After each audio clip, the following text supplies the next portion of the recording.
I'm Jim Knight, co-founder of the Instructional Coaching Group, and you're listening to Coaching Conversations, where I talk with coaching experts from around the world so that all of us can learn better ways to make an unmistakably positive impact on the people around us.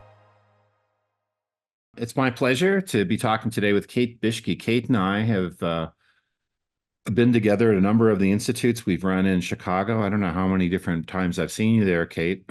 I know last year frequently had great things to share about coaching and instructional coaching. And then I had to give a presentation at ISTE, and I wanted to do one on video and coaching. And I'd heard so many good ideas from Kate. In fact, I said, look, I've got to get you on video capturing your great ideas. And so I did this video while I was driving my car, and was less than optimal for great quality. But Kate's comments were so great. And I'm telling you, Kate, I swear to you, it made the presentation. Every time I put you up on the screen and had you talking about video, everybody was rapt and writing things down and all in. So I said, well, that's not enough. We have to make her work even more. So let's do a podcast. So we're here to talk about this. Maybe tell us a bit, Kate, about your background, what you do now, and sort of what you bring to this conversation in terms of professional life. Yeah, absolutely. Well, this is my 34th start in education. I started back in 1990. I can't believe that I'm saying that out loud. But I was a classroom teacher for about 25 years, and most of my teaching was in an 8th grade classroom, teaching reading and writing to the most struggling learners. I was a struggling reader myself when I was a child, so I was motivated to get to a place with that grade level, that junior high student who felt that they may not amount to anything because they were having struggles reading.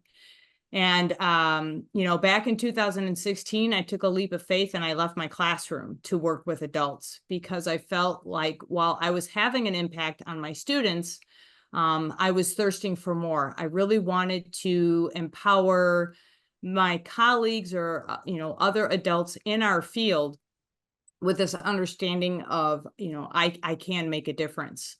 So I left my classroom and I moved into the realm of coaching in a variety of different ways.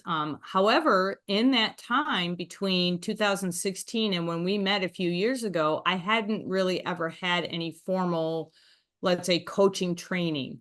And I was just kind of like piecemealing things together on my own. And then 2 years ago, I came to Harvard School District 50 in Harvard, Illinois, and they use the Jim Knight model of coaching here. And I thought that that was brilliant. And they sent me to your trainings here in Chicago. And that's when we first met. And I'm starting my 3rd year here in Harvard. And I really was so profoundly impacted by your way. I call it the Jim Knight way. And the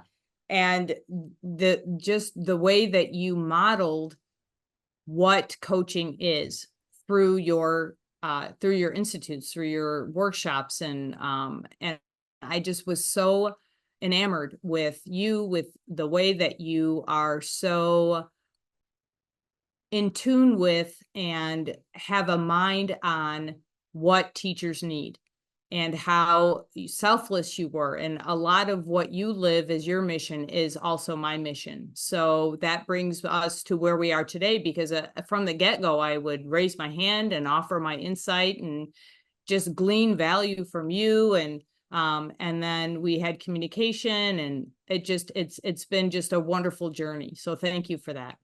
Well, we've had great communities to learn with, so I've had a chance of learning. Not to mention a visitation from an eagle that flew by one of our classrooms. Were you in that session with I was. That was pretty wild. In the middle of Naperville, out of nowhere. Right, I know. So tell me why you've chosen to make video a big part of what you do. I've done that because it is the foundation for what we do as practitioners of what I call partnership. You have your partnership principles. So I'm really trying to switch the lexicon in my district to calling ourselves, instead of instructional coaches, not that there's anything wrong with that term, but instructional partners, because I feel like a coach, that's kind of like a trigger word, with our teachers, and it has a different connotation for us. So it is the foundation that the partnership principles, the impact cycle, everything else kind of sits upon. And I really felt that once I heard about using the videotape, I started doing it for myself. I started videotaping my partner sessions with my partners so that I could gain a clear understanding of what my current reality was, and I could continue to tweak and work my practice. And I developed these kind of rubrics for myself that I would keep track of depending on what was it an identify session? Was it a learn session? Or, was it that session of just collaboration, co-planning? And so I really wanted to encourage my partners to start videotaping themselves. That's another trigger word with teachers is videotape. So you bring that word out of the box and oh my goodness, the sheer horror on the faces of my partners was a little awe-striking for me. So I now I don't call it videotape anymore. I call it a current reality capture because that's what we're doing. Let's call it what it is. And when I'm in conversation now with my partners, I say, let's do a current reality capture. Ooh, what's that, Kate? Tell me more about that. And I do, and they're loving it. I even got a special tripod that can fit any size of a phone or a device so that they're using their own phones now. I just bring my little tripod with me to the classroom and they get it all set up and they're recording themselves. And, I can come in and do data collection to lead to a peers goal. And in that conversation, we would have my view of what's happening from my lens, and then you have the teacher's lens, okay? But we still don't have the current reality. We don't see how the students are reacting and responding, which is why we're there in the first place, is for the students. And so when we add that current reality capture in that moment where the teacher who's implementing, they're living it, they're breathing it, they're experiencing something, I'm there doing my pluses and minuses for positive, negative interaction, number of disruptions, whatever it is the teacher has asked me to come gather that data about. And then we have that current reality capture. So when we sit down to have our debrief for our conversation afterwards, we have that triangulation of data. We have the teacher's perspective, we have my point of view, my lens, but then we have the real deal, that current reality capture. And it's revolutionized my coaching practice. It is revolutionizing the teacher's practice. And better than anything, Jim, I think, is it leads to such powerful peers goals, which in turn makes the lives of the teachers and students more positive, purposeful, and productive because it's making real change.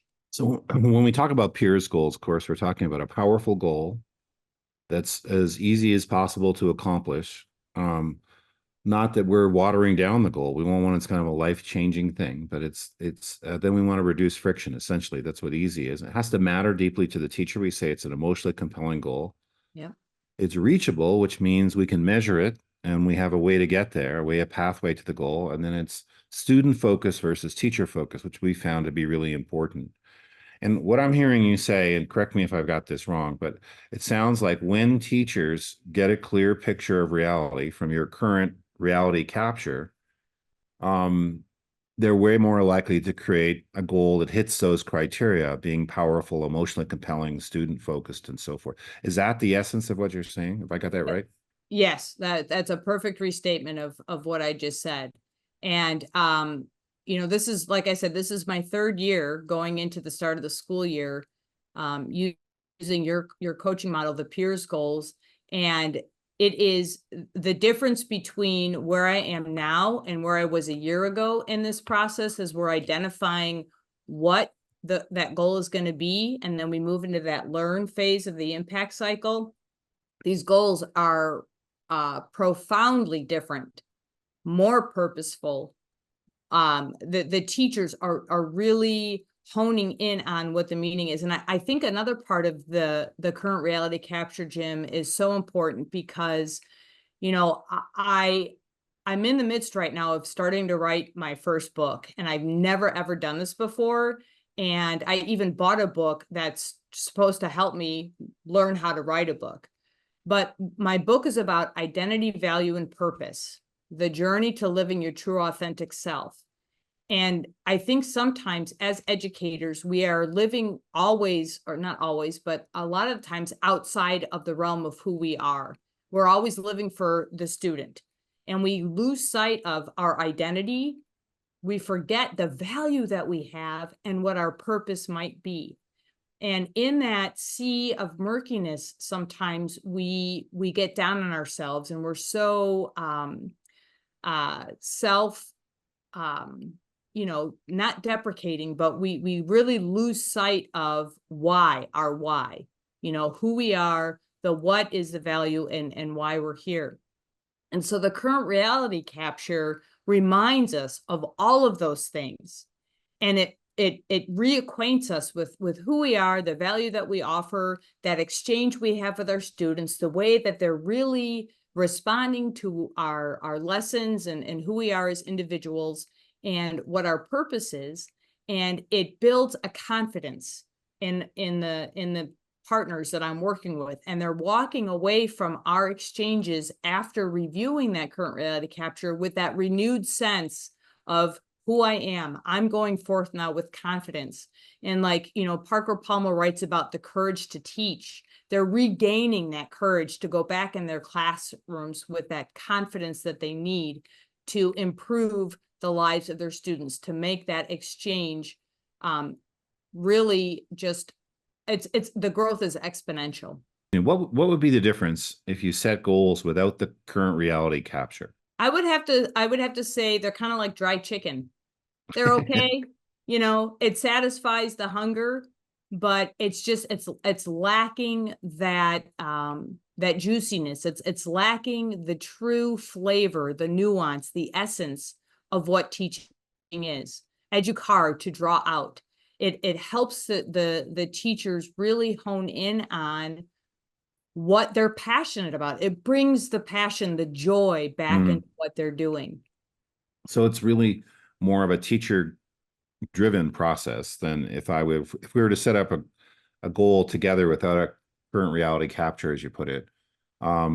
We might be going through the motions, whereas if we get a current reality capture, then the goal is going to be much more driven by the teacher will say, that's something I really want to pursue. They're way more emotionally committed to the goal, and probably it's a more powerful goal as well. It very much so, because they can see in real time what is actually happening. Because when you're teaching, you're not always tuned in.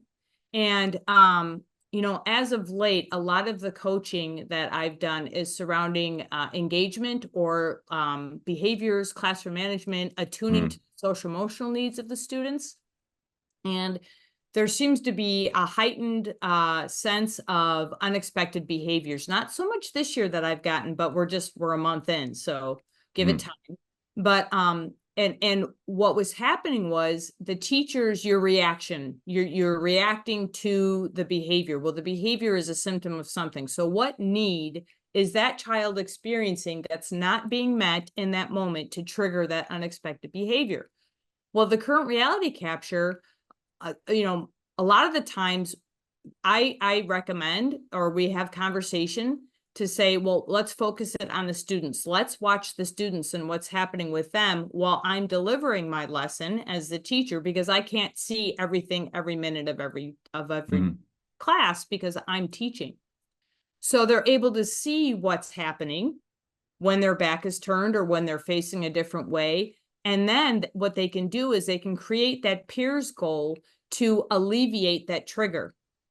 So maybe it's proximity, that maybe I need to be standing over here, or you know what, during the time when we're transitioning from one activity to another, that's when these things are happening. So what can I do during that transition time to make that better, or to alleviate, again, remove that trigger to stop those unexpected behaviors? Or when it is, at a time during the lesson where it's independent work time, then there's a certain group of students or student who's struggling with that type of an activity. So what can I do as the teacher in that moment to decrease the number of disruptions during that time? So setting goals like that based on the fact that we saw it happening live. All attention that I have as the implementer, as the educator, as the teacher in that classroom, I can watch that in real time, that current reality capture, to help lead me to that goal. And then real conversations about the strategies that we can implement. We're more targeted then. So that learn phase seems to be much shorter now because we have these targeted strategies specifically for whatever it is we saw in that current reality capture, plus the data that I've collected and what the teacher knows about the nuances and their classroom culture. So again, going back to that triangulation of data is so important. So one of the things I learned from you when we had our last conversation is the power of words, and you've changed some of the words from the way we've described them before. You mentioned the fact that you don't really talk about video recording or videotaping the class. You talk about current reality capture, and current reality capture is an exciting, triggers people's curiosity, but I'm going to videotape your class kind of is off-putting. What are some of the other things you've done in terms of language, and why have you made those changes? So another change that I made, and I made this one almost from the get-go, was that the whole instructional coach turning it to an instructional partner.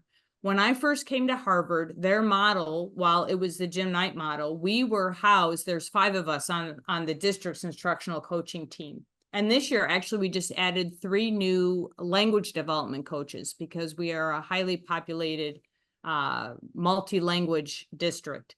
And so we felt the need for some language development coaches in some of our buildings. But at any rate, we were 5, and I was brand new to the district, and we were district wide. So we have 5 schools in our district. We have a pre-K, we have a K-3 building, we have a 4 or 5 building, we have the junior high, which is 6-8, and we have the high school. Well, we could have partners in any building. So here I am, new to the district, new to this coaching model, and I had to build relationship with a myriad of different teachers in 5 different buildings. And so when we use the word coach, I found it, people were less likely to reach out to me. But when I'd say, hey, do you want to partner? I'll partner with you. It seemed to be more inviting to some reluctant educators. And so I started calling myself an instructional partner. And then when I came in October to see you for the first time, this was like in August or September when I first started, and you talked about the partnership principles, I felt affirmed, like, oh, even Jim Knight calls it the partnership principles. So I felt like I wasn't too off target. So that's, I call myself an instructional partner, and I call when I meet with my teachers, when I send them the calendar invite, I say partner session. And so now we just call each other partners, which is brilliant. And then another change that I made was we would schedule observations. Oh, Kate's going to come observe me. Well, in our field, we know that that tends to be evaluatory or assumed to be, oh, I'm getting observed today. What does that mean? It means I'm getting evaluated. And we want to not have any misconception as to our roles as coaches or partners. We are not evaluatory, nor do we ever want anybody to have like a scent or a hint of that's what we do. And so instead of saying, hey, Kate, will you come and observe me? Or I say it's a data collection session. So if you want me to come collect data, that's what because why am I there? I'm there to collect data. So kind of like the current reality capture is just that. It's using videotape as the tool to get your current reality. So I no longer call it an observation. I'm not coming to observe you. I'm coming to collect data. And you are going to, as the teacher, it's all about them. The agency is in their corner, is you tell me, what am I collecting data about? What do you want me to be looking for when I'm there to collect data? So that's another thing that I've shifted, is instead of saying observation, I say data collection. So I'm hearing a few things about how to decrease resistance, if you want to put it that way, or at least open people up to this learning partnership. Anything else you want to say about how you were able to connect with people and get coaching started, how to start those relationships? Well, my motto, Jim, is to be selfless, accepting, vulnerable, and genuine while providing purposeful and authentic support that empowers all. And I live that every day. So just my genuine nature in who I am as an individual. I just did my best to go into the buildings and to get to know the teachers, to take a genuine interest in the culture of each building and in their classroom cultures. And the more I was able to go and visit, and I would just kind of go hang out in the workrooms or the teachers' lounges and really listen to people and to validate where they were. I came in at a time when we were all just kind of getting back to the buildings for the first time for real year round. We were wounded. We were all traumatized. It kind of equalized everybody's trauma. And just being a sound listener and someone who afforded people the opportunity just to kind of be where they were and helping them know that that was okay. Wherever you are is an okay place to be, and I'll be there with you. And we will partner our way through this, and we will find there is a solution. And having those, focusing on those solution-based conversations, affording opportunity to admire the problem, which, we got to put a time limit on that because we can be there for a long time.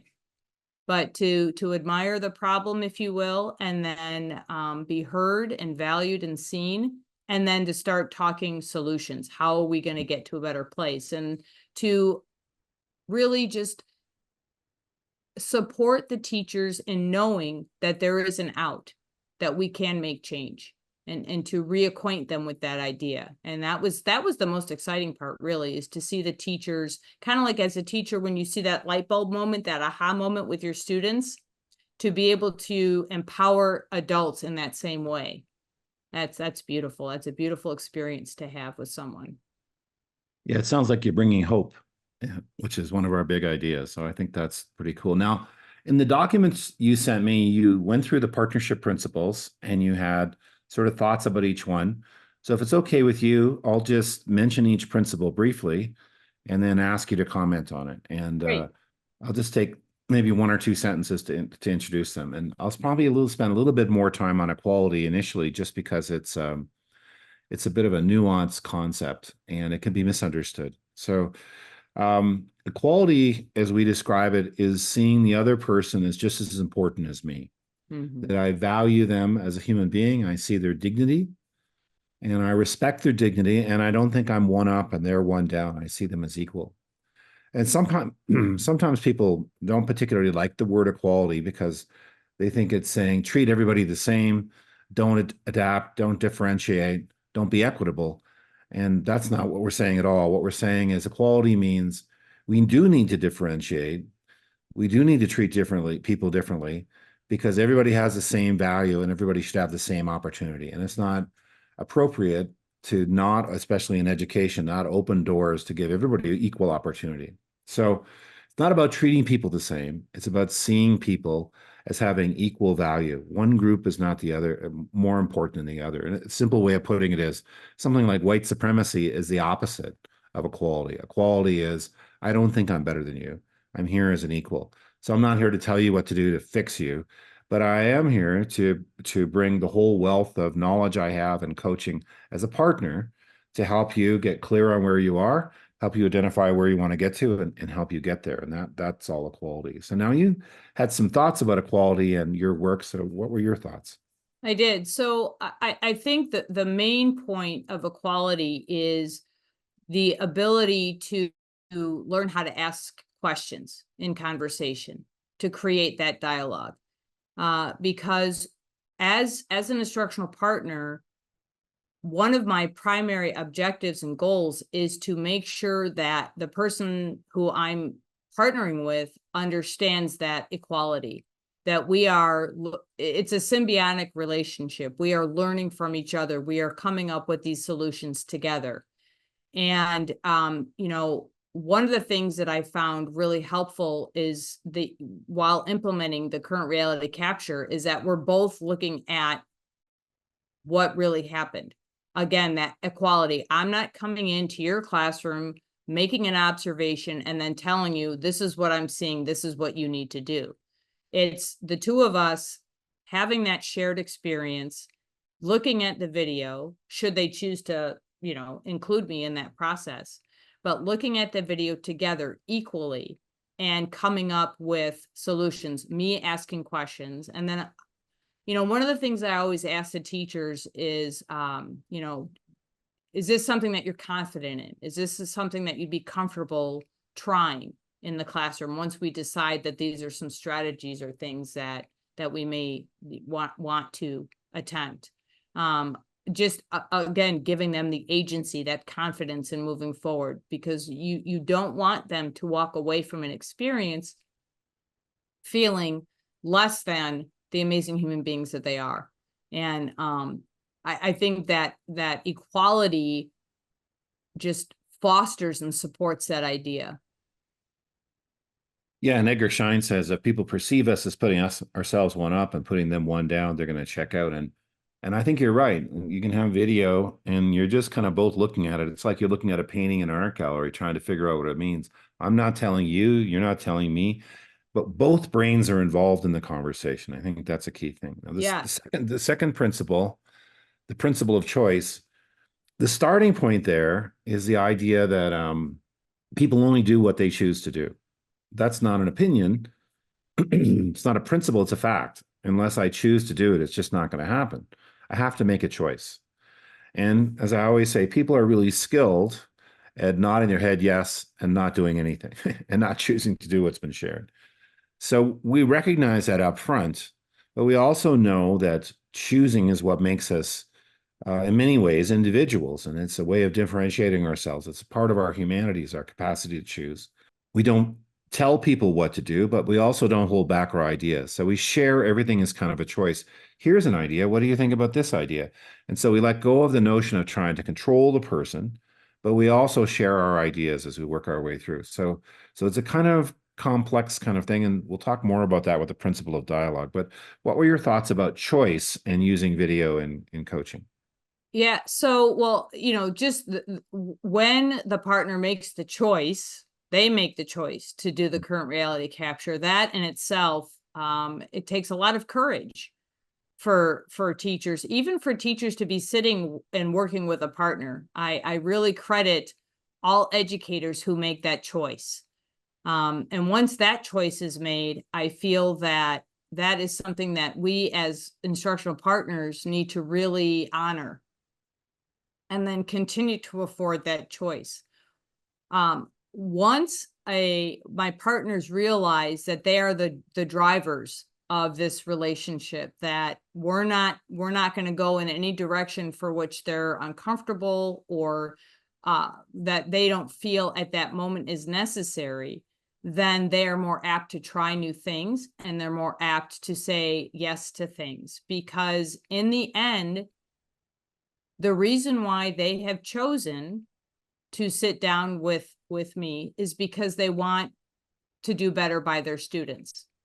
There's not a single teacher who starts their day to say, oh, I don't want to do what's best for my students today. And so that choice is so important, because whatever it is they're choosing to do, they're going to do, or be more, like you said, Jim, more likely to do because they've chosen to do it. That's why the peers goals are so important for them to come up with and for them to be the creators of, because then it is more likely to happen and to come to fruition, and with more authenticity too. Love this conversation. And it's kind of validating for me to hear your take on this too. So I'm doubly grateful. But the third principle, the principle of voice, is the idea that the other person feels like that their words, their thoughts, their ideas, their emotions they're safe articulating them, and they're in a space where they're comfortable doing it. And when you have voice really being lived out, that person says what they want to say and they say what they're thinking, and they don't feel they have to pretend that they're going to do something they're not going to do. It's a real authentic conversation where the person speaks up and says, this is what I'm thinking. So how do you see voice playing out? Well, it's definitely has a huge impact on my actions because I want to make sure that I have a way of showing my partners that I'm hearing them, that their voice does matter. And I see them, I hear them, I value them. And so those are things that I say on a repetitive basis. And one of the ways that I really empower my teachers with this understanding that their voice does matter, and I've provided this safe space, this, well, confidentiality, number one, first and foremost. But number two, the partners that I partner with, I don't know what other coaches' experience are. They're fascinating and they're brilliant and they have tremendous amount of expertise and great ideas. So much so that during many of my partner sessions, I was like, wow, that's blown me away. I'd never considered that before. Can I write that down? Do you mind if I share that with other teachers? Because we are a group of people who needs to support one another. And so their voice, I give power to their voice and hopefully encourage them to share their ideas with other educators. So I want to cultivate this partnership idea in my entire building. Hmm. My kickoff this year with my staff is We Are Stronger Together. So I purchased these little, these links. I don't know if you can see it. The I have it on carabiner. my ID. Yeah, right. And I started out handing them each individual to the teachers that they came into our first staff meeting. And my presentation to them was, we are all individuals.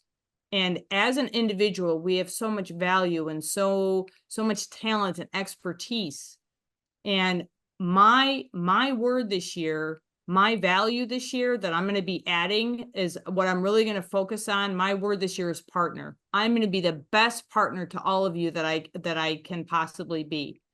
And then the person standing next to me, I linked my link to theirs. And I said, now what's your word? What's your value that you're going to promise to all of us this year that you're going to bring in? There was a myriad of, compassion, understanding, patience, whatever. And so by the end, we were all linked together. And my segue to that was, we are stronger together. Individually, we are powerful, but we are stronger together. And that's the power of voice. That together, our power, our strength, our courage, we count so much more. It grows exponentially. And so now sometimes it's hard to articulate when you need assistance or when you need a partner or you need that support. So now we have this little symbol, which everybody has this on their little keychain or their ID. And if they need something and they don't know how to articulate it, we can just flash it at each other walking by the hallway. Like, I need some SOS, I need some support. And so it's through just little things like that, Jim, that grow this culture of camaraderie, of support, of strength, of courage, because we all need that to do what we do every day, to be such a presence and such a difference in the lives of young people. I mean, that just blows my mind to think that we have this beautiful duality in our role as educators. And the more that we're able to support one another, not just when you're working with me, but go to your neighbor teacher and tell them this idea, have your voice be heard. It's such a powerful, exciting, invigorating experience to have. I love that idea of giving power to their voice, and so voice, as you describe it, and I think you said it better than anybody else I've ever heard. It's not just creating a safe space; it's also appreciating the person and saying, "I hear this, and this is a great idea, and how can we share that?" Letting them know that their voice matters, not just saying, "I'm listening," but also amplifying the voice to some extent. So that's very, Yes. very, very cool. The fourth principle, the principle of dialogue, the etymology of the word dialogue is the word logos, or meaning, and movement. Dia is movement. So it's meaning flowing back and forth between two people. And what I'm striving for as a coach, in many ways, this is the natural outcome of the first three. If I see myself as a partner with you, not somebody up here and you down there, if you have a lot of choice in the conversation, choice doesn't mean everything's up for grabs, but you work in a system, there's things you can and can't do, but still you do feel you have some agency over what you're doing. You feel like your voice is heard, and as you said, even amplified. When I feel those three things, then I'm probably going to engage in a back and forth kind of conversation, what we call a dialogue. So what were your thoughts about dialogue as a principle within your coaching? Yeah, dialogue is definitely one that I'm still working on, because I am a nurturer and a fixer. And that was something that I really had to focus on, was pausing and processing and asking more questions. And sometimes there's a point in the dialogue where I ask a question and my partner will say, well, that's why I'm here. I don't know what the heck I'm supposed to be doing. That's why I came to you. And so then it's like, how do you turn that into a dialogue, right? I'm not here to tell you what to do, but I'm here to draw it out of you. And so many of my beginning current reality captures of my own partner sessions when I'm watching myself is, how many times did I tell? How many times did I ask? I cannot tell you the amount of times I've reflected on that. And so, the art of dialogue is definitely something that I work on a regular basis. But it is, I think it just goes back to that equality, Jim. A good conversation is equal. And, but that doesn't necessarily mean that it's an agreement either. And how do you have those dialogues with your partners that sometimes you're not agreeable with each other? And it becomes, I think it's definitely an art. But when you build that trusting relationship and that culture of collaboration, the dialogue becomes one of the most powerful tools in that relationship, because through the dialogue, you get to the solutions, or at least you get to a place to where you're going to try something to resolve whatever it is you're looking to resolve. And that involves the next principle, the principle of reflection. And the thing about reflection is and dialogue, if you put those two together, it's two people thinking together. It's not me doing the thinking for the teacher and telling the teacher what to do. It's two people thinking together. And Michael Bungay Stanier wrote The Advice Trap, and he's kind of my go-to expert on this. But he, when I had a conversation like ours for our podcast, he said, when a teacher comes to me and says, tell me what to do, I don't know what to do, just tell me. His response would be, or anybody who comes to him in a coaching situation, his response would be, well, I'm happy to tell you what I'm thinking, but first off, I'd love to hear what you think and tell me your ideas. And, oh, that's a really good one. He'd probably amplify voice. Tell me more. That's really a great, and that's another one. And if we fall into what he would call the trap of just telling the people what to do, whoever the person is, this is what you need to do. We inhibit their thinking by doing the thinking for them. So reflection together in dialogue is about us thinking together. It's a meeting of the minds. And that means that we've got two people working on the challenge, not just one. And who's to say my ideas are the best? Let's tap into both brains when we have this conversation. So what are your thoughts about the principle of reflection? I really love the way that you put that, because it brings me back to, we don't want to do things to or for, we want to do things with our partners. And the reflection piece is a huge part of that. And when we go through the data collection process and we do the current reality capture and we come back to debrief, and my first question to my partner is, how did it go for you? Where are you at with that on a scale of 1 to 10? And then, are you okay with that? Maybe it's a 3 and they're okay with a 3, and that's where they are. So we have to afford them that grace and that choice to be at the 3 and be fine with it, even though I may think something other than that. But then we look at that current reality capture, and that's where the reflection really begins, through dialogue. And that equality of that is the two of us looking at the current reality capture and reflecting on the experience. My reflection of, oh, I missed that, or wow, I didn't interpret that in that way, or the teacher adding value. Oh, this child or this student is acting this way, and I've seen this because of that.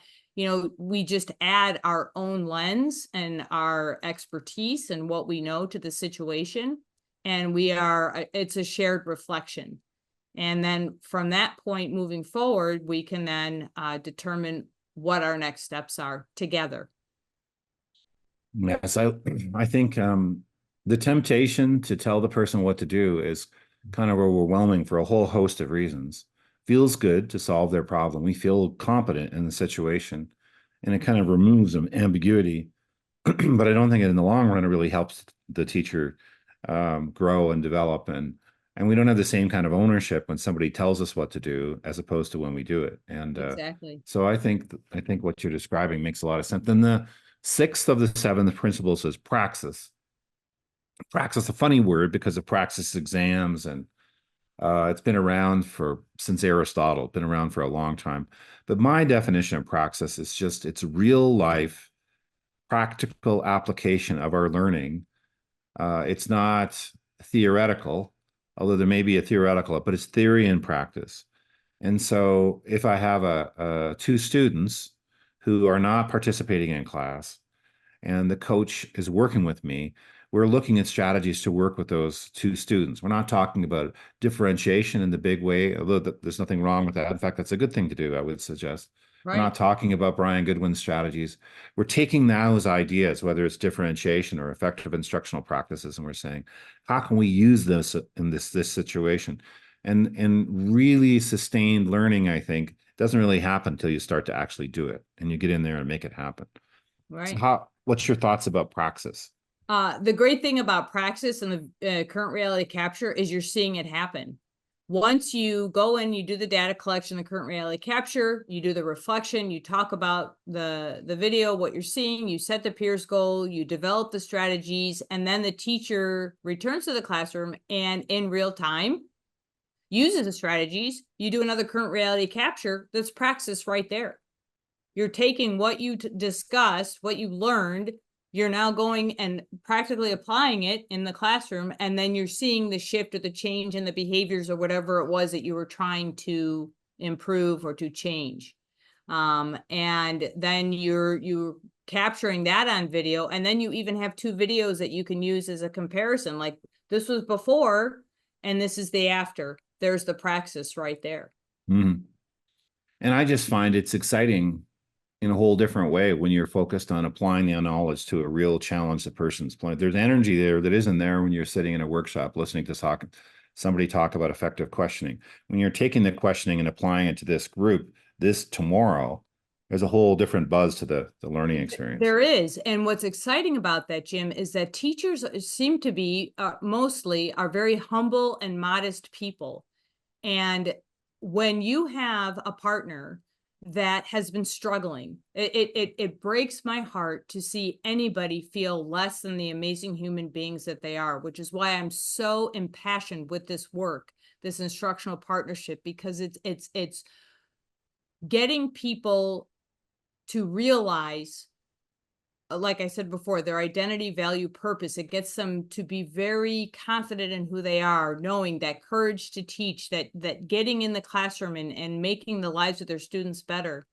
And when you see a partner see themselves in that second current reality capture and getting the results that they wanted, it's wonderful, because when you're in that moment and you're teaching it and you walk away from it, you wonder, did it really happen? Did I do what I thought, what I set out to do? Well, we have a current reality capture that says, heck yes, you did. And how wonderful is that? And like you were saying, it builds that excitement, and it's very affirming and reassuring, and gets them to really get to a place to where they're believing in their ability to do just that. I love it. Okay, so and it is in many ways all about praxis. It's all about real life application.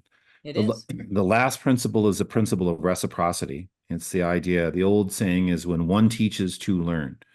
And it's the idea of going into the conversation, seeing every other person as a person who can teach you something, an opportunity to learn, and seeing the whole experience as you said before, symbiotic. In fact, initially, I used the term symbiosis instead of reciprocity, but I think reciprocity might be the right term. So What's your thoughts about symbiosis or reciprocity? So exactly. Yes. I mean, that is something that we practice every day as instructional partners. Every time I meet with my partners, there's reciprocity. And that reciprocity is then carried. It's like that old shampoo commercial, and they tell two friends, and so on and so on and so on. And they take that reciprocity and then they share it in their classrooms. They share it with their colleagues. And so it's a something that I've tried to cultivate in my professional practice. And it's something that the current reality capture helps the teachers to see that happen even more clearly, because they see the results of that exchange of us learning together come to fruition. Even in conversations after the current reality capture, teachers share with me what they do in their classrooms and different practices that they've tried and different strategies. So I'm able to speak to those more knowledgeably, knowing that going into it. And then when we reflect on that current reality capture, the reciprocity just grows. Well, speaking of reciprocity, thinking from learning from others, I'm so grateful for all you've shared. I learn so much from you every time. My big takeaway today is that idea of amplifying voice, ways in which we can amplify other people's voices. Some of these ideas we've discussed, that idea of changing the nomenclature to make it more attractive, looking at strategies to involve people, the power of the partnership principles embodied in coaching. And I love how you live it all out. I'm really grateful for our conversation. Thanks so much, Kate, for teaching me again. Well, thank you, Jim. Any moment that I share with you is an invigorating moment, and it really has made a profound impact on me personally and professionally, and all of my partners, and most importantly, all of the students, those lives that you're impacting and the work that you do and the other people that you share with. I am just so excited to be part of this world of the instructional coaching group, and just to see that grow is so exciting for me. So thank you very much.